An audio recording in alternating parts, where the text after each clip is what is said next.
Welcome to ComposerScape. Welcome to ComposerScape. So, this is episode 18. We are cooking along. And we got lots to talk about. We're going to finally do our book club, and that's going to be the last time we break the book club up, because I almost forgot what was happening until I looked at the images I grabbed for this episode. So that's House of M. We're going to finally get to the big... Wanda's big moment, her breaking point. But first, so many cool things have been dropping. Movie theaters are back in business to some degree. Hey. People are going. Army of Dead. Yeah, Army of the Dead has dropped in movie theaters. Just a few movie theaters. And again, I got to have a brave moment to watch that. I need to check out that first 15 minutes. I think that's up somewhere. Because, you know, when they say it's gory and it's directed by Zack Snyder, I'm like, can I handle it? I mean, I could watch The Walking Dead, but that was a TV show. Right. This guy had, you know, Zack's a visual master, so. But anyway, people have loved it. It's, to date, his best reviewed movie. It's amazing what happens. Is it really? Yeah. It beat Justice League. Those two movies... He was given, in essence, mostly free reign, and they've both been extremely well-received movies. So there's a lesson to be learned, I think. But first, something dropped that, Scott, you were more familiar with. And I had only seen like a bunch of people get excited about it on Twitter. Like, it was supposed to come out during the you-know-what, during the last year, but it didn't. But now they're starting to ramp up the promotion for this... Green Knight. Oh, yeah. Yeah. And I thought I would... It added to the long list of films that were hotly anticipated and then delayed. Yeah, see, I didn't know this was hotly anticipated. I didn't even know this was a thing.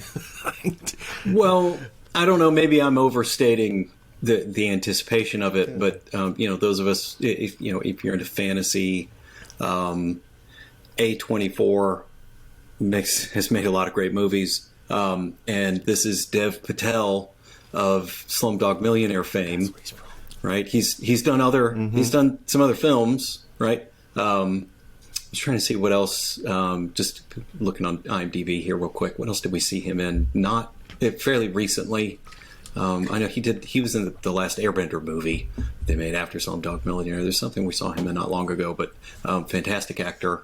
And from what I read about it early on, the tone and the production of that, I think from what I've read about it and what I understand about it, fans of Zack Snyder films are going to love it. Yeah, it's the we talk a lot about Zack Snyder here, but just the tone of it, it is definitely not your typical sort of King Arthur, Excalibur, Knights of the Round Table kind of film. I mean, but it has all that. More of a horror. Yeah, I mean, obviously the setting. Yeah, that's the world that we're in, but it's got much more of a kind of psychologically tense, thrilling horror kind of vibe, right? Yeah, let's watch this trailer and talk about it real quick. What do you think? Okay, you want to? All right, go ahead and roll it. Sure. All right then. All right. Friends, brothers and sisters, who can regale me and my queen with some myth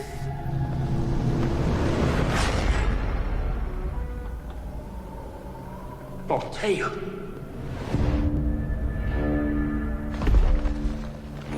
Yeah, it's good. O greatest of kings, let one of your knights try to land a blow against me. I like that effect on his voice. This game. Yeah. I will meet thee.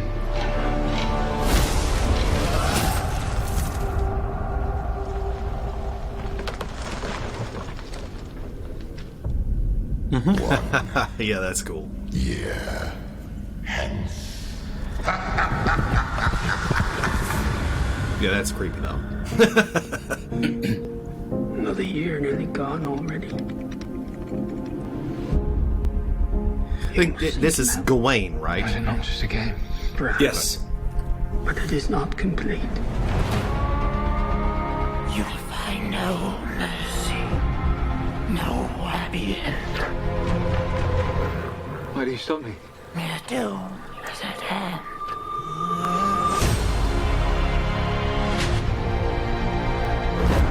You rest your bones. I'll finish your quest for you. That actor looks familiar too.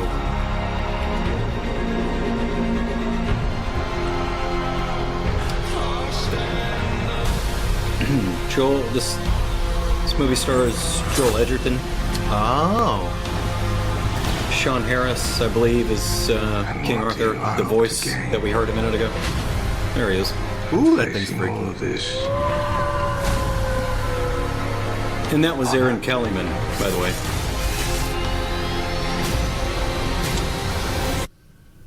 That is why a knight does what he does. Are you ready?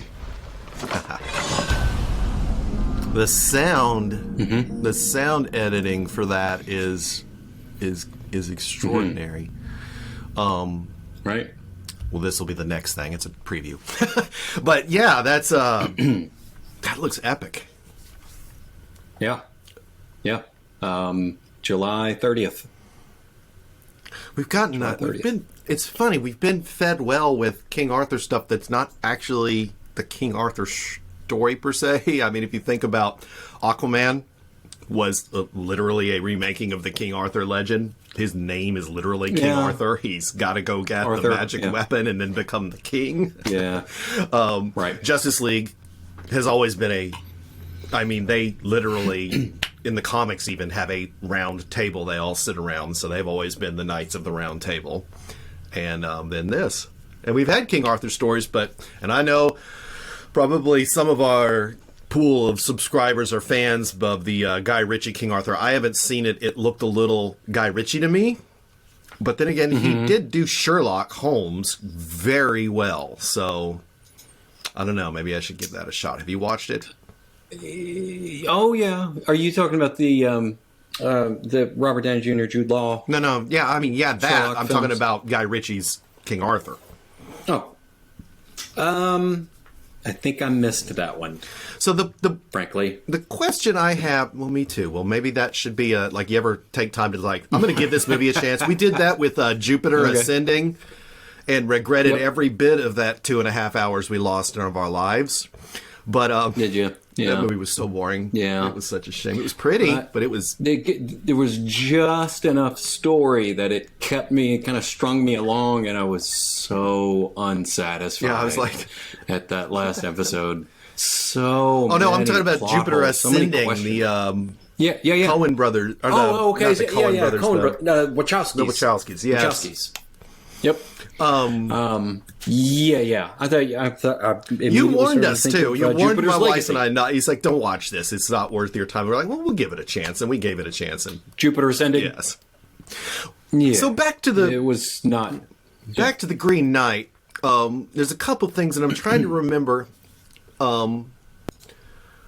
Gawain goes on this lifelong quest, and I know that's a separate story from Le Morte d'Arthur. I don't even think it's Sir Thomas Malory wrote the Green Knight one.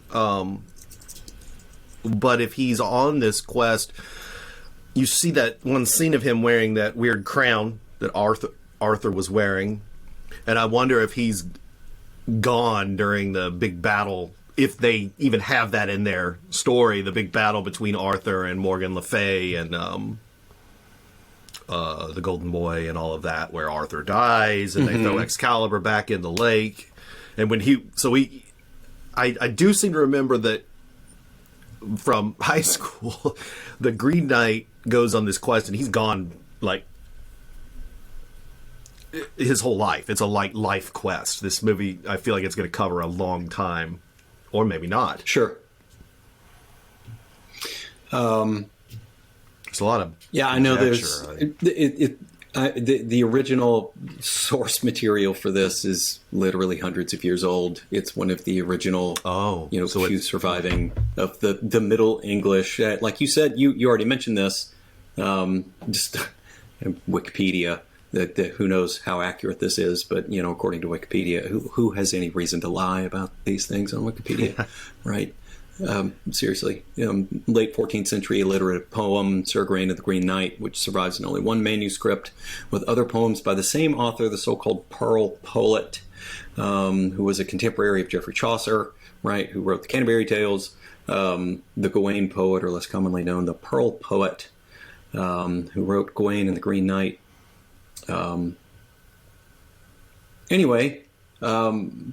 Which basically means you probably can't read it in the originot. Yeah, so they can do whatever they want. Well, it's been translated, obviously, but I'm not going to get too deep into that. I think as a film, I think it's an interesting. So much of what we're seeing these days seems rehashed and just kind of a lot of tropes and reused stories, and it's the kind of thing that we're going to connect this to the MCU here. I was so grateful that when they brought, when they brought Spider-Man back into the MCU, that they didn't do yet another origin story. Right? They just kind of hit the ground running with the character, sort of. But yeah, this is, it seems to me like a good, someone, took something off the beaten path and took a very stylized, kind of artistic view with it. Again, that's why I made the comparison to Zack Snyder, because when you look at the trailer, the cinematography, the color, just the tone of the whole thing strikes a very desolate, very dark, it's more England kind of bleak setting. Yeah. I will say one thing. So, oh no, go ahead. No, that's okay. it. That's all I got on that. So here's what I got. Every freaking King Arthur movie since the king of King Arthur movies, the movie Excalibur, which my boy here, Zach, is like his favorite movie. Like instead of in Batman v Superman, absolutely. Instead of the Waynes going to see Mask of Zorro, they were going to see Excalibur. Or Excalibur was starting the next Wednesday. Right. It said next Wednesday, Excalibur. He just loves that movie.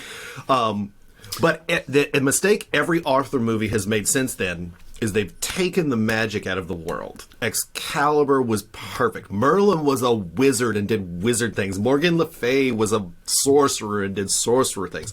And this gets back to that.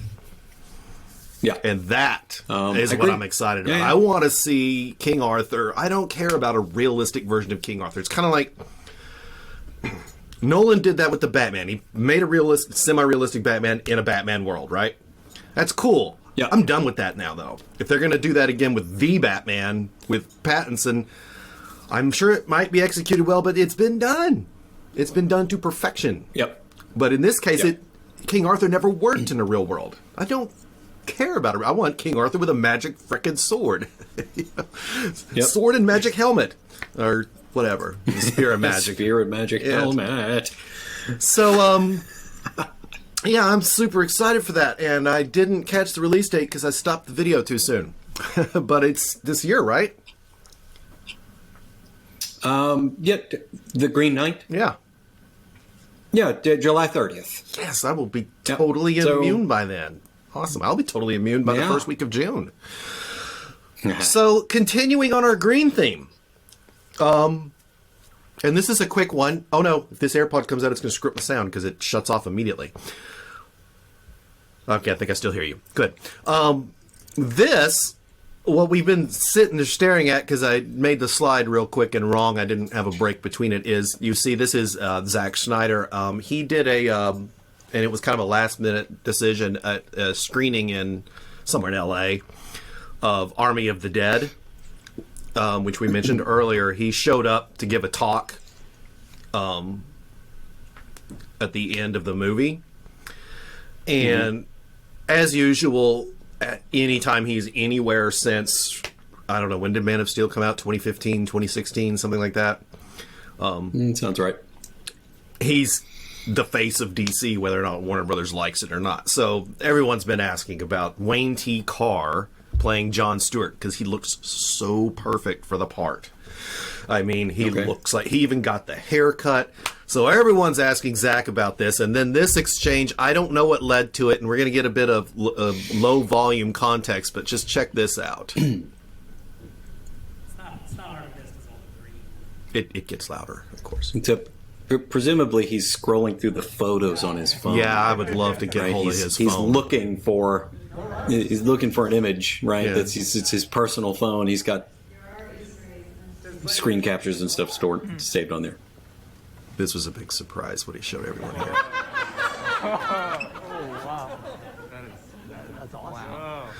So what you're looking at there is, yeah, then people will realize what they're seeing. That is post effects done, and instead of Martian Manhunter, it was supposed to be John Stewart and 2 other Lanterns showed up at Bruce Wayne's place at the end of Justice League.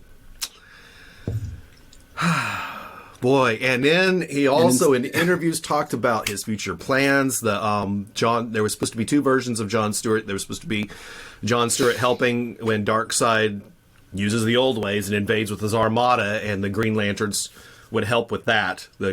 Eventually the whole Green Lantern Corps in Justice League 3 would show up. Yeah, but you would have tons of Green Lanterns in the big final, their end game. And then in the nightmare future, John Stewart was kind of like the team scout, because his power set would probably be one of the only ones, him and Martian Manhunters, if Martian Manhunter survived the invasion. His power set would be the only one comparable to Kal-El's.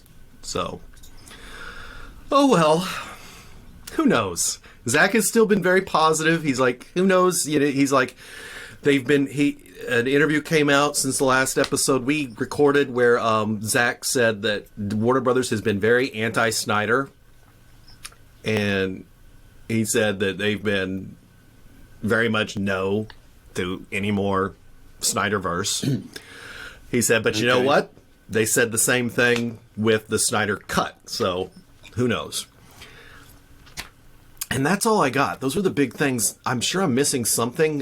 Marvel was actually quiet. I've got a couple. Go ahead. Well, no, I've got a couple of things to add. Although these, this is a piece that came out this week, and as with most scuttlebutt that circulates on blogs and the Twitter sphere, things like that, you always have to take this stuff with a grain of salt, because you just never know if somebody's just looking to, push a bunch of traffic through their website or something like that. But this is from a blog called That Hashtag Show. All right. As long as it's not We Got This Covered. Pretty much everything We Got This Covered drops is absolute baloney. And the author is, I guess, this person that runs this the Hashtag Show, Nick Santos. I feel like I should know who that is, sounds familiar, doesn't it? Reported that after talking to someone with inside knowledge of the show, and after seeing some promotional art, the concept art, and some of the artwork and stuff that was being produced for the film, that apparently Ghost Rider was going to have a pop-up little cameo in Doctor Strange in the Multiverse of Madness. Please be Nick Cage. It's not going to be Nick Cage. It's also not going to be what's his name from Agents of S.H.I.E.L.D. He did a good job. Gabriel Luna? No. Right. Yeah, that's right. Gabriel Luna. That's right. Got a name right. Who played the younger, newer version of Ghost Rider that is more of the muscle car instead of a motorcycle. Yeah. He's supposed to be the second Ghost Rider, right? Or something like that? Right. Well, yeah, in the sort of, popularized in the comics, because I think that the whole idea of the Ghost Rider, the Spirit of Vengeance, is supposedly goes back hundreds, if not thousands of years. Oh. But what they report, and had to kind of vet this a little bit, and I'm pretty sure this is correct. I've seen it other places too. The rights to the Ghost Rider character reverted back to Marvel, and MCU gobbled that right up, right? I'm sure they have their hands contractually, and they have the rights to a huge list of characters at this point, right? There's a smaller list of characters that, are unavailable to them. while we all continue to hold our breath and turn 18 shades of blue, waiting for the X-Men and the mutant verse to one day come back to MCU, Marvel Studios. But the point here is that they said with confidence that it's not going to be Nick Cage, it's not going to be Gabriel Luna, but the version of Ghost Rider would be Johnny Blaze. Oh, cool. So we're going to get another actor playing the Johnny Blaze version of Ghost Rider. I heard another rumor about that. For all we know, this is going to be a 5-second post-credits scene or a post-credits scene right at the end of the movie where he's going to pop up in some other film. Or he'll be some multiverse stuff. Maybe. It's pretty cool. I heard the rumor that Mads Mikkelsen has returned to play Caecilius again. Oh. That's from Comic Book Now. It's reportedly bringing back Mads Mikkelsen as Caecilius. Again, take it with a grain of salt. Okay. That would be interesting. I mean, he's not dead. He's just trapped in Dormammu's anti-negative universe or whatever. So let's just, out of curiosity, let's just look up Doctor Strange and the Multiverse of Madness on IMDb and see if there's anyone listed in the cast yet. Again, not that this anyone can edit that. The bottom line. Yep. It's like Wikipedia. No, there is no Ghost Rider listed here. But put your name in. You know, we're obviously getting Chiwetel Ejiofor, Benedict Wong, Rachel McAdams, Elizabeth Olsen, and The Batch. So, and seems like there was one other thing. No, maybe that was it. I think that's all I bringing to the table for good news. Movie news is keeping us going. All right, so let's start getting into House of M here in just a bit. Okay.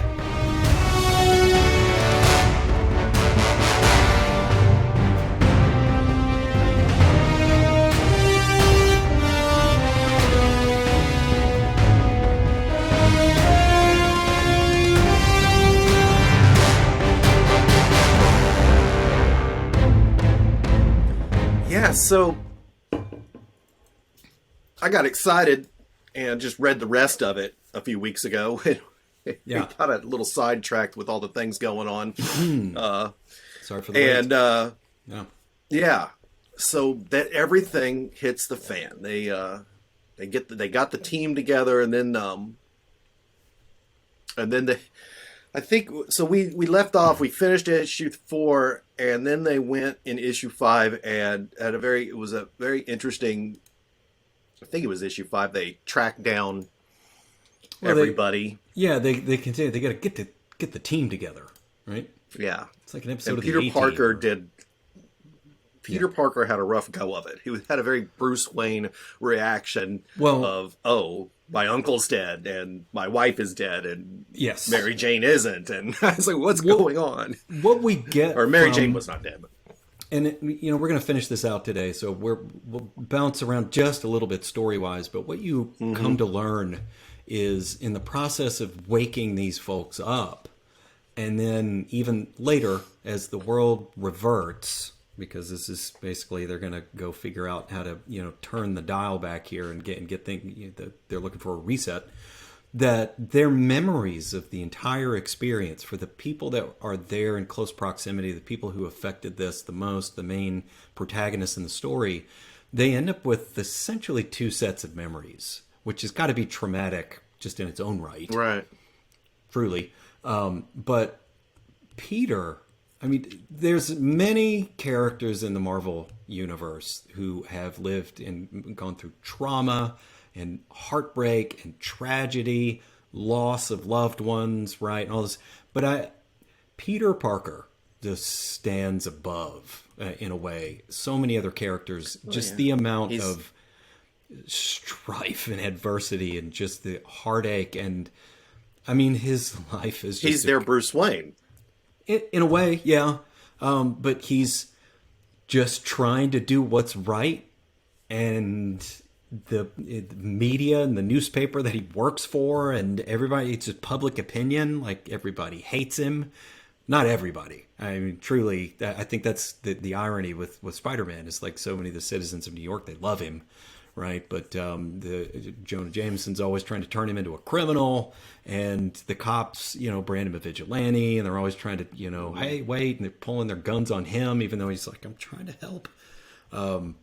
But with the death of Gwen, in the main sort of MCU, the sort of prime storyline, he ends up married to Mary Jane, and then he wasn't in this alternate universe. But we find out that he's married and has a baby with Gwen, and Uncle Ben is still alive, and they have this very kind of out for a walk here. They're all headed to lunch or something, and then they, they track him down and zap his memory back. And these panels, when the characters have their memories of the sort of prime timeline come flooding back into them, this is great. All the scenes here, you get those in the right. You get a frame there of Jonah Jameson yelling about how Spider-Man is a menace. Yes, Flash Thompson, and then Mary Jane, Doc Ock, Venom, right?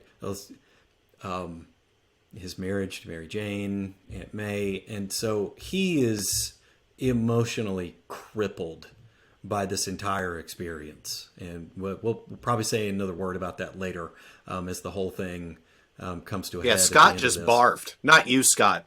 Cyclops. He just barfed. That was... Yeah. Right. It's weird the way they draw Peter Parker in this. He looks like the guy that played Captain Cold in the CW Flash and Legends of Tomorrow. What's that actor's name? He was also the star of Prison Break. Yeah. Looks like him. I love that guy's voice. His line delivery would be... And now I'm picturing him as Peter Parker, and he'd be the most obnoxiously cool Peter Parker ever. There are some bonus pages at the end of this story, and I don't know that we're going to talk about those today, but if you really want to get deep into this alternate universe, they included there's newspaper articles and magazine articles, and they get background on the most of the major characters in this new alternative timeline. Yeah, I saw that. And they also have all the articles from that second or third issue. Peter fleshed out so you can read them. Yeah, he's a professional wrestler. He goes and does the competition, right? And tries to win the money to get the car so he can get the girl, right? Like he did. And does so well with it, and Uncle Ben never gets killed. And he's this is great. I'm just going to be a professional wrestler for the rest of my life. And that's his career in this alternate timeline. So he's got the shaved head and the earring, and he's just kind of a,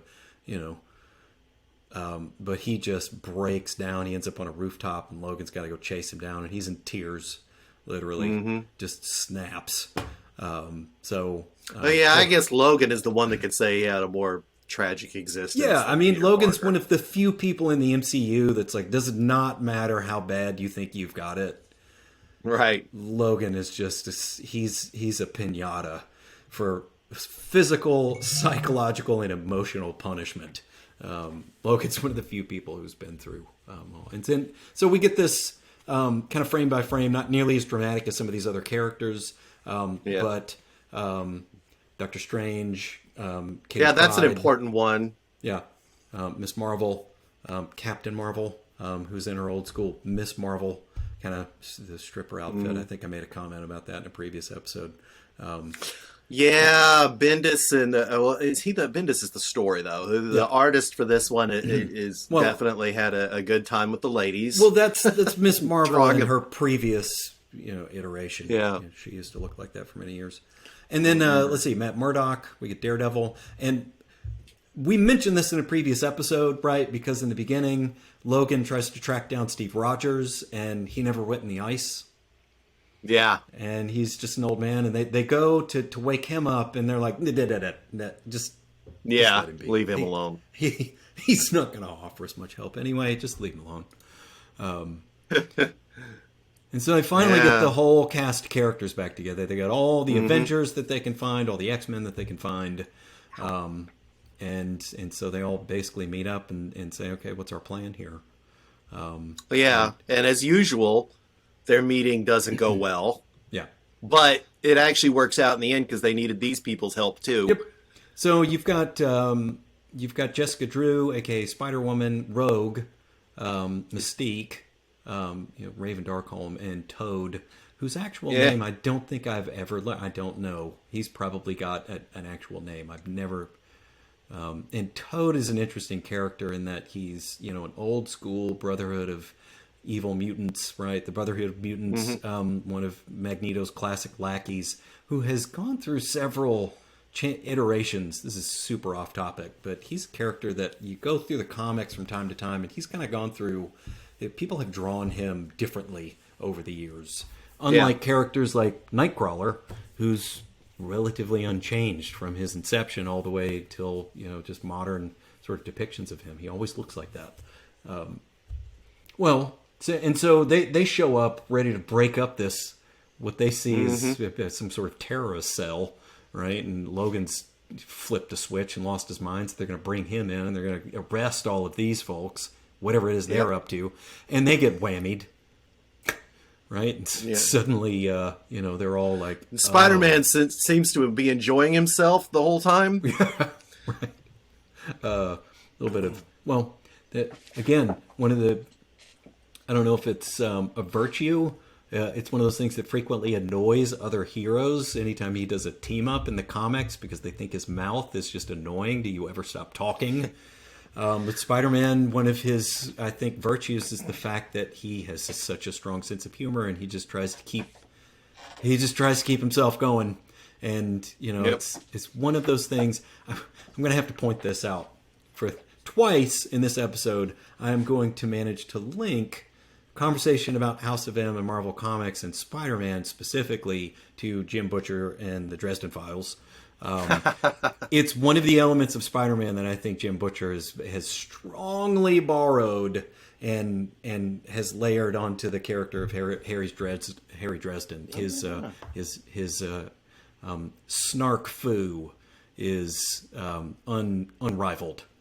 Spider-Man's ability to just completely talk smack in the middle of fights to bad guys, and in a way, he's said this before in the comics. It's kind of a weapon he uses, because essentially he's not Thor, he's not the Hulk, he's not bulletproof, right? He can't fly, he's really strong, right? But whatever he can do to give himself an edge over characters like the Rhino, right? And some of these other villains he's gone up against in the past who completely outclass him in a physical and superpower sense. He just, he's really good at unnerving and annoying.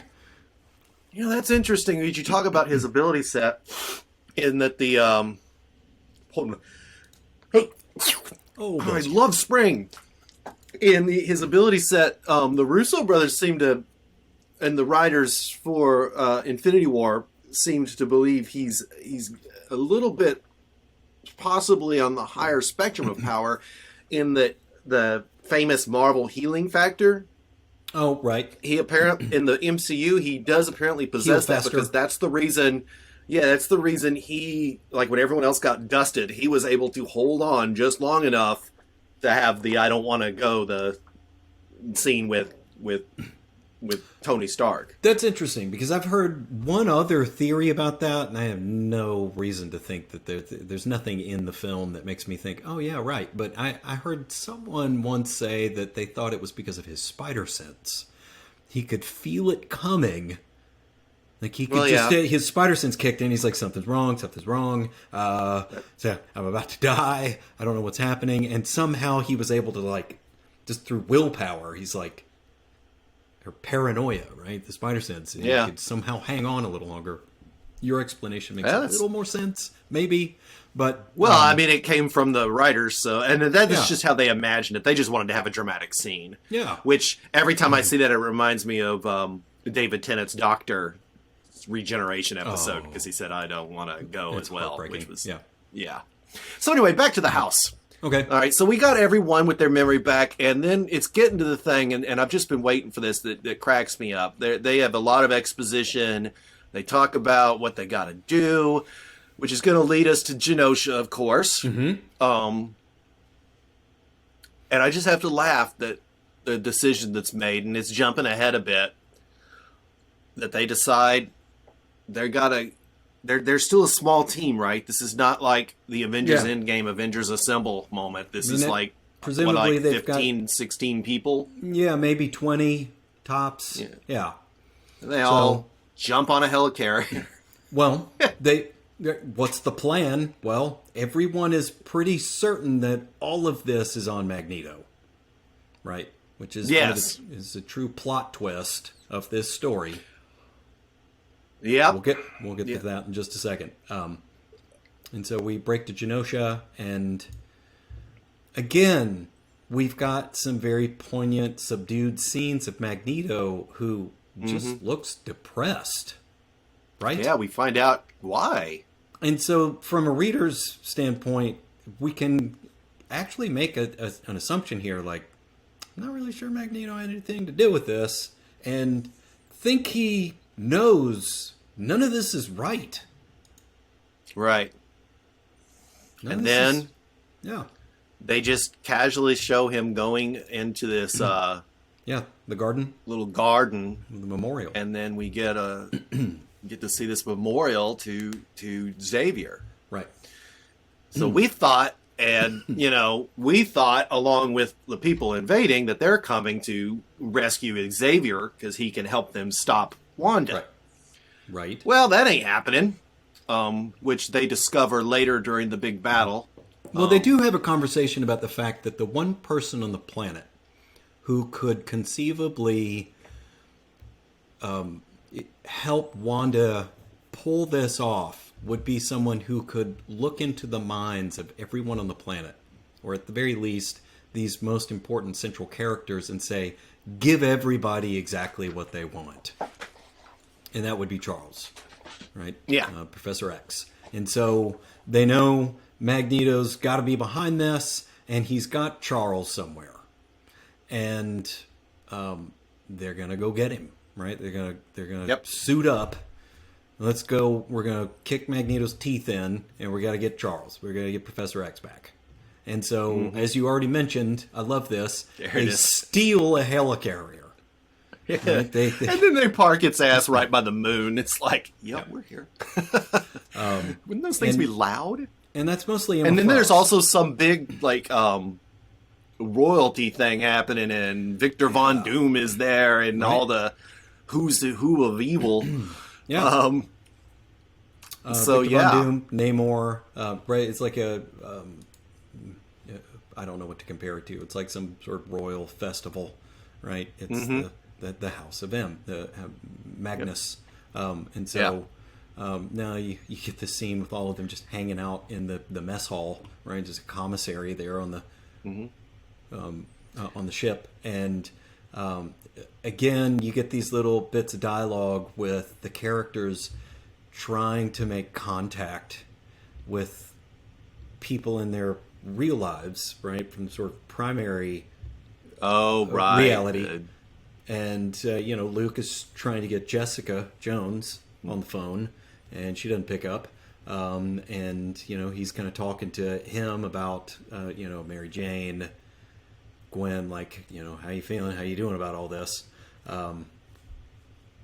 Yeah.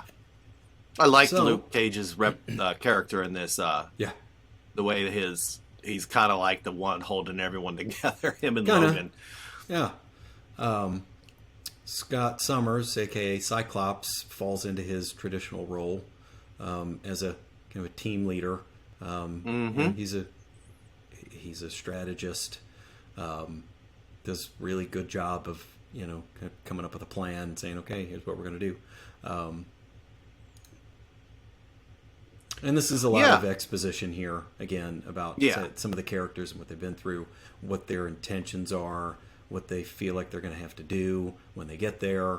And it's an interesting scene here with Jessica Drew, who is Spider-Woman, has this conversation with Logan and kind of says something out loud that probably everybody's thinking at some point, but as soon as they think it, they have to stop and consider and say, yeah, maybe not so much, right? And she just says that out loud, like, don't you think it's okay? Shouldn't we just leave everything alone? And Logan's basically like, one day you're going to be really embarrassed that you said that out loud. Probably that too, right? So I love their entrance to the battle. I'm jumping ahead because go. So I mean, there's a lot of they in essence they chuck this what the hell are those things called? The big robot things. Oh, Sentinel. Damn it! Yeah, they throw Sentinel a at them. Yeah, at And Genosha. Magneto. Yeah, and that ends exactly how you would expect, but it does get their attention and distracts them, so they can get I think they had 2 or 3 teams. They had 3 teams, and of course, with any hero battle, it doesn't go exactly as planned. Right. And to be clear, the 3 teams are essentially a very small group, 1 or 2 people that are going to go look for Wanda, and a group that's going to look for Professor X, and then everyone else who's basically just going to throw themselves at this. Yeah, exactly. At the guards, whatever security Magneto's got there, Magneto himself and his family, including Pietro Polaris, who is Magneto's rarely talked about other daughter. I was wondering who that was. Magnetic powers like he does. Yeah, she's been around in the comics for a very long time, is, like I said, often ignored. It's just not, she doesn't really pop up very often, but she's a mutant and has similar, basically identical power set to Magneto. I don't think she's as strong. Ah. But well, then they have the first, so they start us off with the battle, obviously. It's a comic book, you gotta have the battle. Yep. What they start us off with with Layla and Emma Frost and Cloak. Cloak, yep. And finding, they find this memorial.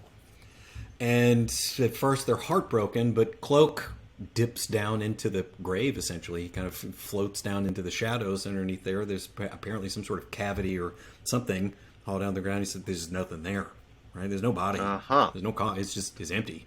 So, yep. It's not over yet. And now it's getting down to brass tacks at this point. They go back to the battle. There's lots of fighting. There's some great panels in this battle. Yeah, it's a mess, right? You see they made these great panels where you just get dozens of people all at each other's throats. All these Logan swinging and Nightcrawler's bamfing around. Everybody's lasers and stuff everywhere, right? Beating up these guards. I guess this is Magneto's sort of royal guard. And I do actually think, I don't know if we're intended to recognize some of these characters that he has as his guard. I'm pretty sure the Blob is in there. Might be one of the other Weapon X program characters.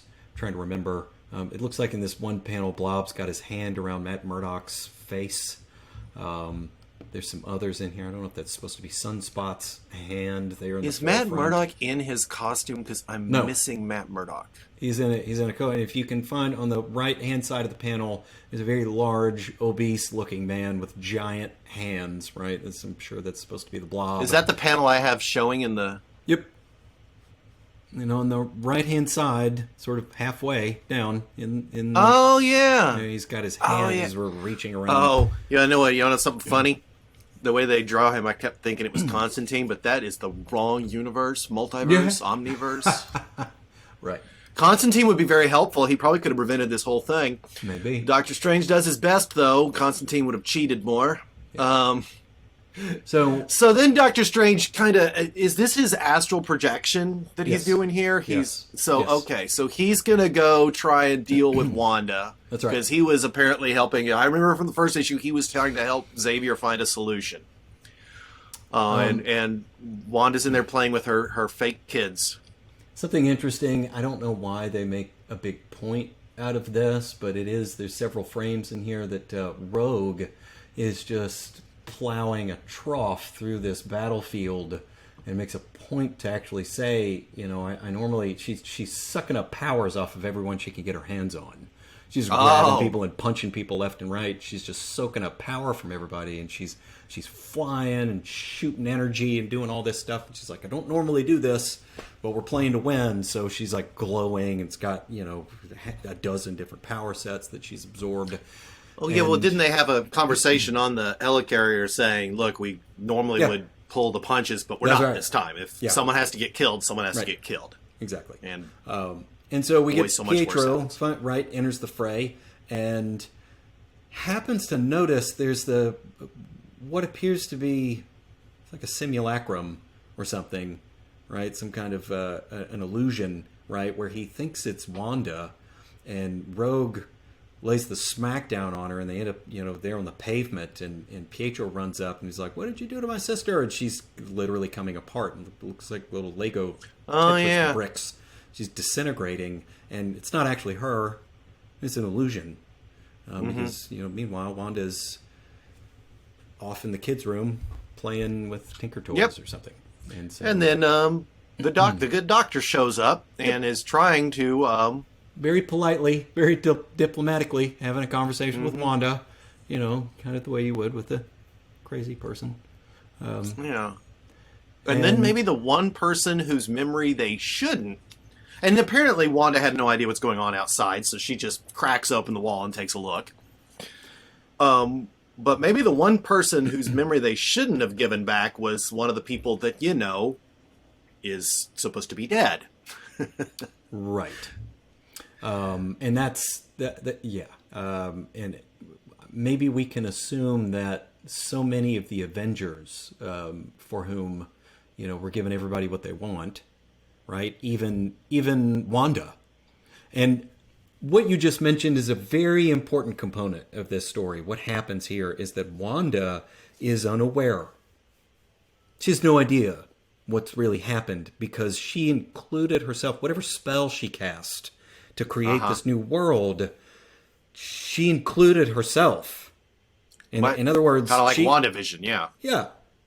She doesn't know she what's didn't realize happening. what was going on until later, yeah. And I think we can assume that she, probably at the top of the list, wishes that Hawkeye wasn't dead, right? And so that's part of this whole thing. He's alive again, and there's something very ironic, and that is we're about to find out. Doctor Strange is trying to puzzle this out, and what we see happen is he is peering into her memories. I don't know if she shares the memory with him, or if he, in his astral form and with some kind of spell that he's using, has the ability to kind of just see, almost like a mind reading. I mean, I don't think Doctor Strange is literally psychic. He's not a telepath the way that some of the mutants are. But they do occasionally show his face, like he's peering, seeing this event. Maybe he went back in time when she allude to it or something. But yeah, this is when he figures out that it's not Magneto. Right. Exactly. This is the big... He sees the memory, and lo and behold, dun dun dun, plot twist. It was all Pietro. Because he was just completely panicked. And Magneto, of course, said, "What do you want me to do?" Right? There's nothing we can do. And so he's like, "All right, here's what I'm going to do. I'm going to concoct this plan." And meanwhile, flashback, he's out there zipping around on the battlefield. And as we just mentioned, we have an assassination attempt. And it is an attempt on Wanda. But killing Wanda is not that easy. Yeah, and then she disintegrates the arrow. Yep. And then consequently disintegrates freaking Hawkeye. So, yeah. I mean, I think that's what happened to him. I don't know. I haven't read any issues after this that. Right. She doesn't. Her kid does. Right. The kid freaks out about everyone arguing. Well, and one frame that we kind of skipped over. It's very brief. It's just a couple of frames here where you actually see Magneto show up looking at the memorial, and he discovers that Emma is there with Cloak and Layla, the little girl, and that's this moment where Magneto gets whammied. Oh, wow, that's tiny. Yeah. It's just a little frame. I thought he had a new power. But then you see Layla's eyes are kind of green too. It's like, oh. So we know that Magneto's now woken up. And then we get this 2-page couple of panels here, like you mentioned. And Hawkeye was going to try and finish the job, but I don't know what he was thinking. We kind of zip forward here a little bit, and we see, you know, Pietro's out there on the battlefield just going ballistic, just trying to wreck everybody. And then now that Magneto has gotten the whammy, shows up, and now he knows. Like we pointed out, he's known all along. Apparently, he's had just something eaten at his gut this entire time. Like, something is not right. Something's terribly wrong. I don't know where Charles is, and I've got this headstone in my garden out here. Where's Charles? And finally, he gets his memory back, and you know, Pietro is in for a whooping. He is pissed. Because it looks like he kills him. Yeah, I think that was his intent. I mean, he snaps, right? He's just in a blind rage at this whole thing. He's like, you know, I know you didn't have any right to do all of this. And then that causes Wanda to kind of snap. Yeah. Yeah, he don't look alive there. I don't know. Maybe he... Yeah. Yeah, so she... Yeah, this is it. This is the thing that actually breaks her. Yeah. Well, she brings him back. Yes. But... Yeah, then she does a quick self-examination. Well, she's got daddy issues, and who wouldn't? You know, Magneto's your dad, right? And he's continually, you know, been this big, like, the wrong way to handle the mutant thing. Yes. Is to destroy all the humans. And then she decides that, no, I had this all wrong. Yeah. And I like this before I show the most famous frame, one of the most famous frames in all of the MC or the Marvel Universe, is she says daddy, and then is that Emma Frost there? She literally knows what's about to happen. She's like, oh no. She's a telepath, right? She can kind of see the thought forming in Wanda's mind seconds before it happens. This has got to be right up there with that frame of the like Lois holding dead Superman. Yeah. Or Bane breaking Bruce's back, or, you know, many moments like that in comics, I think, make some iconic frames, and that's a big one. And Gwen Stacy having her neck snapped. This is what has come to be known as the mutant decimation. Yeah. Which is the second time I'm actually going to mention Jim Butcher.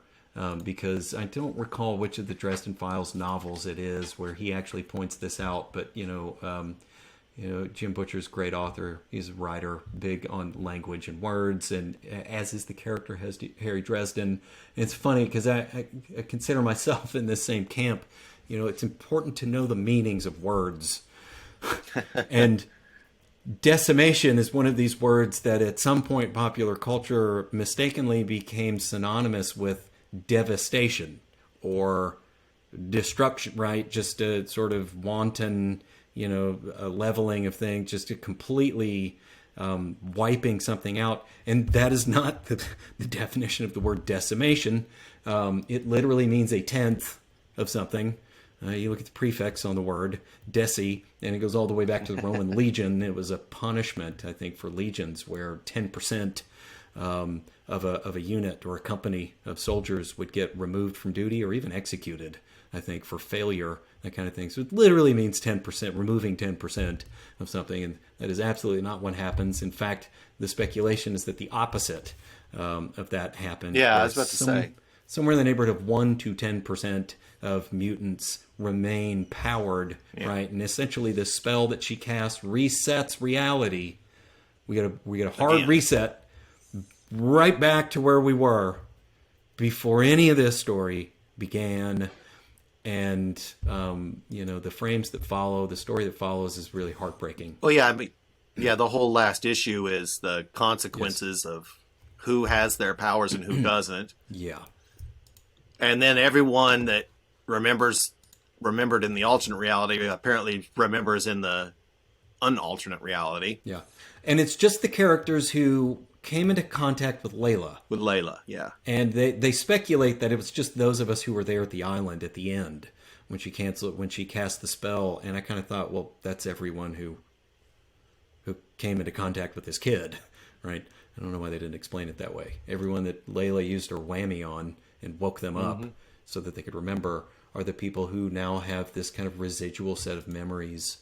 And as I said, you get Peter wakes up and Mary Jane's there with her cup of coffee, and all of a sudden he's just, this weight settles on him because you just can't imagine, right? He's got his life back to the way it used to be, but now he also has this second set of memories where Uncle Ben was alive and Gwen never died, and he had a family, and just all. Yeah. So you got a few people kind of hanging around here that have no idea. And then Logan has the side effect. I forgot about that. Logan has the side effect that he finally remembers his memories that he gained from. Yeah. He remembers That's his probably whole life. not good to remember. There's probably a reason he didn't remember everything. But yeah, they all the mutants didn't lose their powers like you said, which I didn't realize.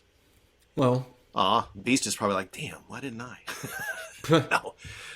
But yeah, so that's a pretty brilliant story.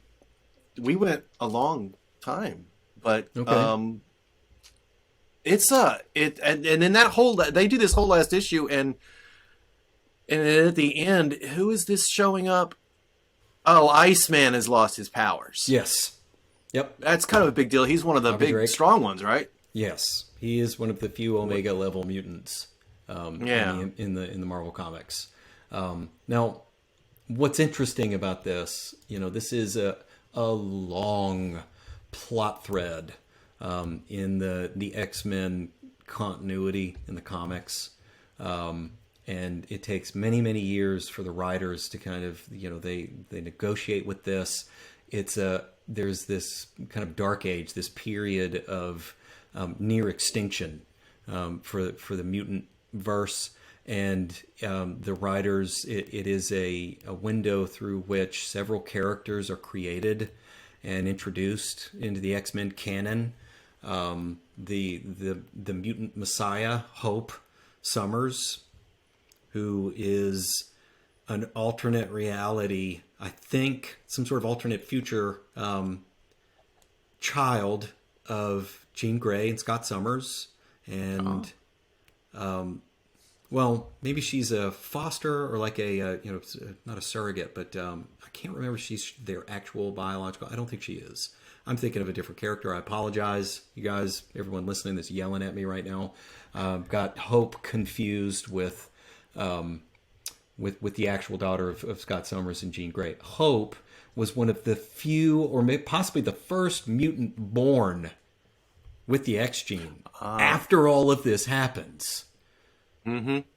And the mutant hate groups that are in the comics, like these different cabals that have looked to bring about the extinction of mutants, the creators of the Sentinels and all these folks, basically see their opportunity. Right, in the years to come after the end of this story, they finally see their opportunity. The mutant population has been reduced down to just a handful, and now's our chance. And so the X-Men come under fire constantly. They basically fight for their lives in many story arcs to follow this one. And then in more recent story arcs, what's really interesting here is if you want to look into Krakoa and the final introduction of a legitimate mutant homeland or sort of sovereign country is this sort of living entity that in a way is kind of a mutant by itself, but it's this living island. Basically, it's got a whole ecosystem and its whole biology, and the mutants they're sort of welcomed in there at home, and they come up with this way to somehow they can resurrect.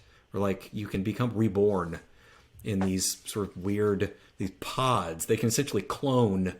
If they have someone, Professor X can sort of download someone's consciousness into a cloned body, and the X gene is restored.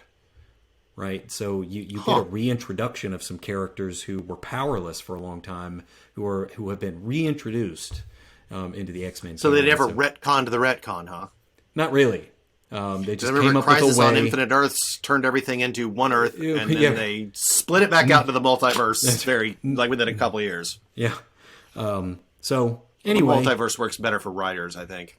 But yeah, iconic. So it ends story. with them It's good. losing.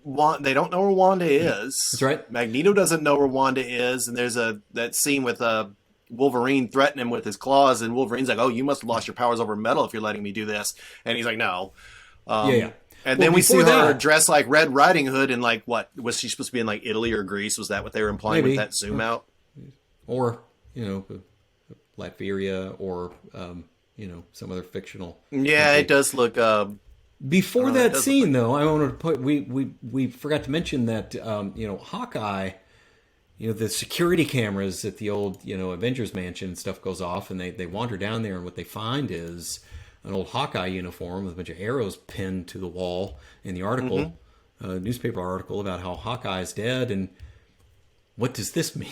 What does it mean, right? And so Hawkeye is, in a sense, retconned back into existence with this story. Oh, yeah. Maybe when she said no more mutants, she thought no more mutants and bring Hawkeye back too. I guess. Did they have some sort of relationship? He seemed pretty distraught with her, they did. like in a couple way. Okay, well that makes sense then. They did, and the very last frames of this story, we're going to wrap this up. Like I said, the House of M, the conclusion of the House of M, gives birth to some continued storylines here, and it's interesting. People, interested in physics, right? It's one of Sir Isaac Newton's laws. You can't destroy energy, right? You can just turns into a different move it around. State. That's right. And so where all of this latent power, right, sort of potential energy and sort of literal energy, where did it go? The mother boxes. Right. There's an entity sort of born by the amalgam of all of this mutant power that suddenly appears out in space. And if for folks that are really interested in knowing what happens next, that's literally kind of the next continuation of the canon with the X-Men universe, is you can read this story about something called the Collective. And it's this sort of, I think it's sentient, right? It turns into this sort of semi-intelligent. It's a little bit mindless. It has a mind, but it's not really making decisions. And it isn't capable of reasoning. But it lands on Earth. And it's like looking for something. It's looking for a place to go. And in a way, I think a lot of that power is trying to go back to where it came from. But it's all in one place. And it doesn't know how to do that. So it just starts wandering Earth and just lays waste to anything it comes into contact with, as you can probably imagine, right? So, anyway, all right. Yeah, that was a good choice. And next we're going even darker with The Watchmen, and I'm going to do this thing. I did this slide in the last episode, and the green screen thing doesn't work out, but yeah, we got The Watchmen. So that'll be a good one. I don't know if we'll do it the next episode exactly, but yeah. So I think that was successful. Wow, a lot happens though. So now I kind of want to read more X-Men, but I am so swamped in my DC comics at the moment that I'm so far behind. I haven't even read the next Dresden book. I had a pile this high of comics to catch up on. So, until next week, when we will bring you more exciting adventures in superhero movies and science fiction and everything. Like and subscribe as usual. Yep. And we'll see you soon. All righty.